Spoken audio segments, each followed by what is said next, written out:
Hello my dear students, अस्सलाम वालेकुम। एक और टॉपिक के साथ मैं हाजिर हूँ। सेपरेशन टेक्निक्स वाला टॉपिक है, प्रैक्टिकल एक्सपेरिमेंटल टॉपिक है और उसमें आज हम जिक्र करेंगे इवापोरेशन का। स्टूडेंट्स, दो टर्म्स इस्तेमाल होते हैं, एक इवापोरेशन है और दूसरा वेपोराइजेशन है। मतलब दोनों का एक ही है, लिक्विड का वेपर्स में कन्वर्ट होना। इस प्रोसेस को हम इवापोरेशन या वेपोराइजेशन बोलते हैं।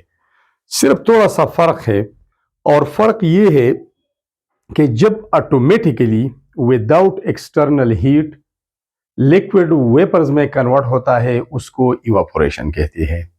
ये एक नेचुरल प्रोसेस है, सन इसमें मौजूद होगा, हम तो रोक नहीं सकते। इसके अलावा विंड मोमेंट होगा, वो तो हम रोक नहीं सकते। ठीक है।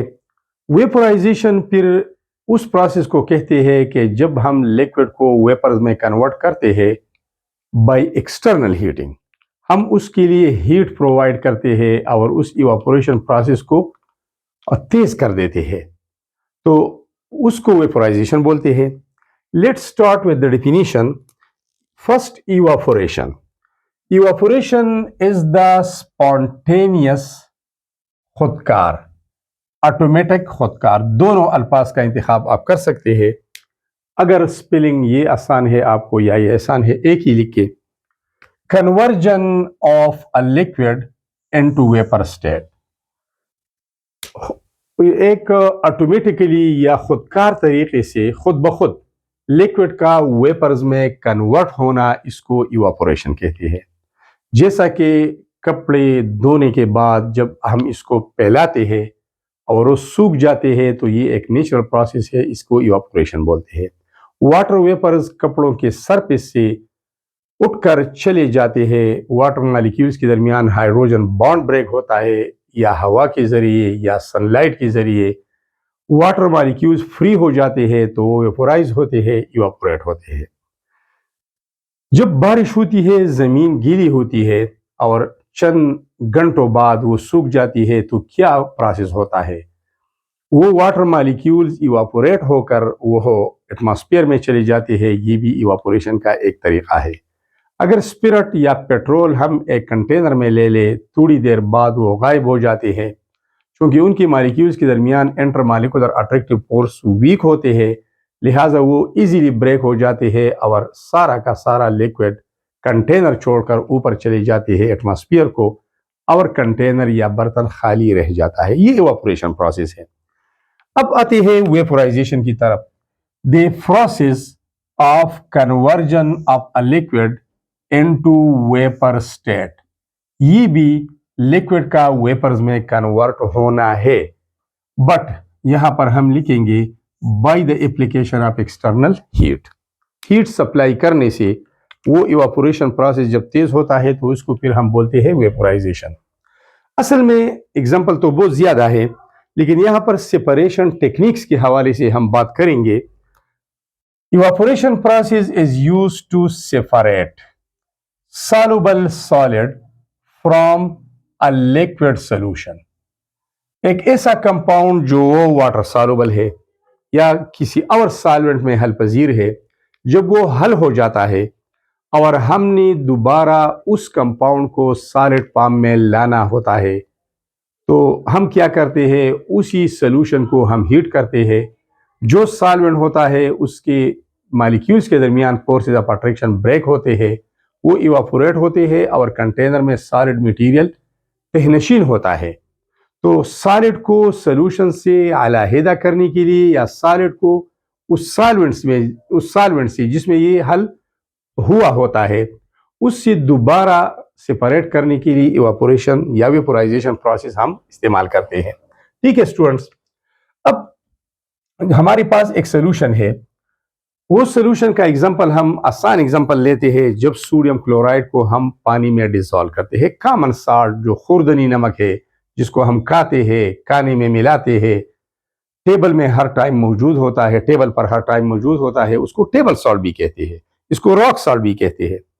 उस सोल्यूशन को हम क्या करते हैं, हीट करते हैं। हीट से पानी वेपोराइज होती है, चूंकि हम हीट देते हैं तो वेपोराइजेशन प्रोसेस होता है। और सॉलिड रिमेन्स बिहाइंड, लिक्विड तो ऊपर चला जाता है लेकिन सॉलिड वापस रहता है। यहां पर यह डायग्रामेटिक रिप्रेजेंटेशन है। इस चाइना डिश में या एनी वन कंटेनर में हमने सोल्यूशन लिया है और ये मैंने लिखा है ब्राइन। सोडियम क्लोराइड सोल्यूशन को ब्राइन कहते हैं। Aqueous solution of sodium chloride को ब्राइन कहते हैं। Saturated solution of sodium chloride को ब्राइन बोलते हैं। यहां पर इसमें पानी है और आम नमक है NaCl सोडियम क्लोराइड। अब हमने क्या करना है, स्टैंड पर इसको रखना है। इसके नीचे बंसन बर्नर या स्पिरिट लैम्प या हीट का कोई और जरिया, वो हम उससे हीट प्रोवाइड करते हैं, तो इसको बोलते हैं हीट सोर्स। ये वाटर इवापोरेट होते हैं, ऊपर एटमॉस्फेयर की तरफ चले जाते हैं और इवापोरेटिंग डिश, इस डिश को हम हीट करते हैं तो उससे पानी निकल जाते हैं और सॉलिड बिहाइंड रहता है। तो हमने सॉलिड को सॉल्यूशन से दोबारा बाय इवापोरेशन और बाय इवापोरेशन या बाय वेपोराइजेशन सेपरेट किया। तो ये एक सेपरेटिंग टेक्निक है। अब solid does not decompose when heated. इस प्रोसेस के दौरान सॉलिड डिकम्पोज नहीं होता, क्योंकि सॉलिड पार्टिकल्स के दरमियान अट्रैक्टिव फोर्स इंतहाई स्ट्रांग होता है as compare to liquid molecule. तो लिक्विड मॉलिक्यूल के दरमियान तो बॉन्ड टूट जाता है, चाहे वो डाइपोल डाइपोल फोर्स हो या हाइड्रोजन बॉन्ड हो। और सॉल्वेंट और सॉल्यूट पार्टिकल के दरमियान जो फोर्स होता है वो भी टूट जाता है। और सॉलिड पार्टिकल मसलन सोडियम आयन और क्लोराइड आयन के दरमियान जो फोर्स होता है वो तो स्ट्रांग होता है, तो वो ब्रेक नहीं होता। And the liquid is not needed after separation. ये लिक्विड हमें नहीं चाहिए, हमें सॉलिड मटेरियल चाहिए। तो लिक्विड तो ऊपर चला जाएगा, एटमॉस्फेयर की तरफ चला जाएगा, तो हमारे पास ये सॉलिड बिहाइंड या पीछे रह जाएगा। अब आते हैं मेन प्रिंसिपल्स की तरफ। बुनियादी उसूल इस टेक्निक के पीछे क्या है। Number 1, liquid will have lower boiling point than the solid. उन अशिया को, उन सॉलिड को हम सॉल्यूशन से अलहदा कर सकते हैं जिसमें सॉलिड का बॉइलिंग पॉइंट लिक्विड के बॉइलिंग पॉइंट के मुकाबले में कम हो, तो लिक्विड इवापोरेट होगा और सॉलिड बिहाइंड रह जाएगा। इसके अलावा दूसरा principle, solid will have very high boiling point so it will remain as residue. ये कीचड़ या सॉलिड फॉर्म में यहां पर रह जाएगा और वाटर या एनी वन सॉल्वेंट वो इवापोरेट होगा। अब स्टूडेंट्स, दूसरा पोर्शन है इस क्वेश्चन का, factors affecting the rate of evaporation. वो वजूहात जिसकी वजह से इवापोरेशन रेट ज्यादा होता है या कम होता है। मसलन जब हम दो कंटेनर्स में इक्वल मकदार में पेट्रोल और वाटर लेते हैं, एक कंटेनर में 1 किलोग्राम वाटर ले ले, दूसरे में 1 किलोग्राम पेट्रोल ले ले, ठीक है। 1 घंटा बाद या कुछ टाइम बाद जब आप देखेंगे तो पेट्रोल नहीं होगा, वो सारे के सारा इवापोरेट होता है और पानी में कमी महसूस नहीं होती। अगरचे इवापोरेशन उसमें भी होता है लेकिन इंतहाई कम, नेग्लिजिबल। तो वजह क्या है कि इवापोरेशन रेट ऑफ पेट्रोल और petrol is fast as compare to water. इसकी कुछ वजूहात है, उन वजूहात को हम फैक्टर्स बोलते हैं। तो वो वजूहात जिनकी ऊपर रेट ऑफ इवापोरेशन डिपेंड करता है, जिसका इन्हिसार है, वो हो हमारे पास ये 4-5 फैक्टर्स है, हम उनको पढ़ते हैं। सबसे पहला point, external pressure. Rate of evaporation is inversely proportional to external pressure. अगर एक्सटर्नल प्रेशर ज्यादा है, अगर एक्सटर्नल प्रेशर ज्यादा है ये वाला, तो रेट ऑफ इवापोरेशन स्लो होगा, क्योंकि इवापोरेशन में लिक्विड ऊपर चलते हैं, वेपोराइज होकर एटमॉस्फेयर की तरफ जाते हैं। जब बैरूनी दबाव ज्यादा होगा तो ये वेपर्स इवापोरेशन या वेपोराइजेशन से बच जाते हैं और इनको दोबारा वो एक्सटर्नल प्रेशर धकेल देते हैं इस कंटेनर में।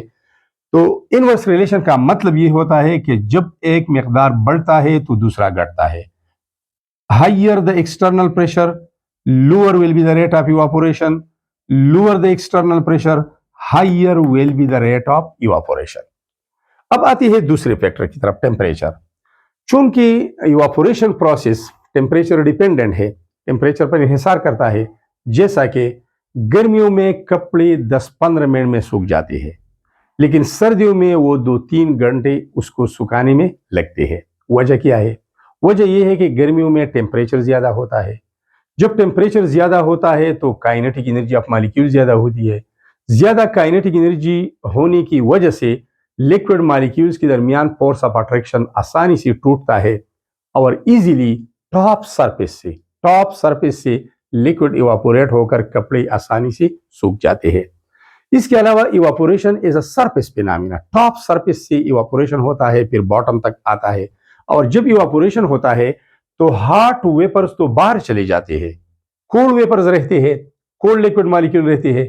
तो इसका मतलब यह है कि इवापोरेशन प्रोसेस काजिंग कूलिंग, ये भी एक पॉइंट है। Temperature, evaporation rate is directly proportional to temperature. इसका मतलब यह है higher the temperature, higher will be the rate of evaporation, and lower the temperature, lower will be the rate of evaporation. कपड़ों की बात में हमने की, वो टेम्परेचर डिपेंडेंट है। अब आते हैं एक और फैक्टर की तरफ, सरफेस एरिया, सतही रकबा। पहले हमने बताया कि evaporation is a surface phenomenon, top surface molecule पहले निकल जाते हैं, ठीक है। तो ये सरफेस पर डिपेंड करता है। एक बात ज़हन में रखें कि जब हम कपड़े धोते हैं, उसको फिर निचोड़ते हैं, तो उसी अंदाज में हम रस्सी के ऊपर नहीं डालते, उसको फैलाते हैं। अगर आप सिंपल एक रुमाल को धोते हैं तो उस रुमाल को फैलाकर, चादर को फैलाकर हम सूरज की तरफ उसका ज्यादा सरफेस एक्सपोज कर देते हैं। इसका मतलब यह है अगर ये कपड़े हम फैलाएं तो सरफेस एरिया ज्यादा होगा, हर जगह से इवापोरेशन होगा और इंतहाई क्विकली के साथ, तेजी के साथ वो सूख जाएंगे। लेकिन अगर हम ऐसी ही निचोड़ फॉर्म में, फोल्डेड फॉर्म में इसको रस्सी के ऊपर डालते हैं तो टॉप सरफेस से तो इवापोरेशन होगा, लेकिन बॉटम से नहीं होगा, तो टाइम ज्यादा लगेगा। तो इसका मतलब यह है कि rate of evaporation is directly proportional to the surface area. इसका डायरेक्ट रिलेशन है। इसका मतलब यह है higher the surface area, faster will be the rate of evaporation, lower the surface area, slower will be the rate of evaporation. ये अल्फाज आपने खुद लिखने हैं। यहां पर मैंने ये दो डायग्राम बनाए हैं, दो कंटेनर है, दोनों में एक ही अमाउंट का लिक्विड हमने लिया है। एक गिलास में आप पानी ले ले और दूसरा एक पतीला में ले ले जिसका सरफेस एरिया ज्यादा हो, ठीक है। तो यहां पर गिलास में जब आपने पानी लिया है तो सिर्फ दो मॉलिक्यूल्स एक्सपोज्ड है टॉप सरफेस पर।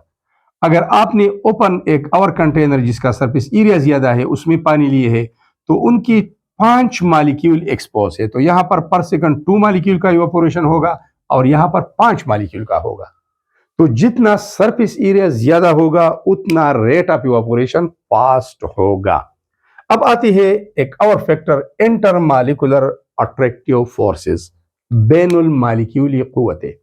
कुछ लिक्विड्स ऐसे होते हैं जिनके दरमियान फोर्सेस ऑफ अट्रैक्शन स्ट्रांग होते हैं। हाइड्रोजन बॉन्डिंग स्ट्रांग है, डाइपोल डाइपोल फोर्स से।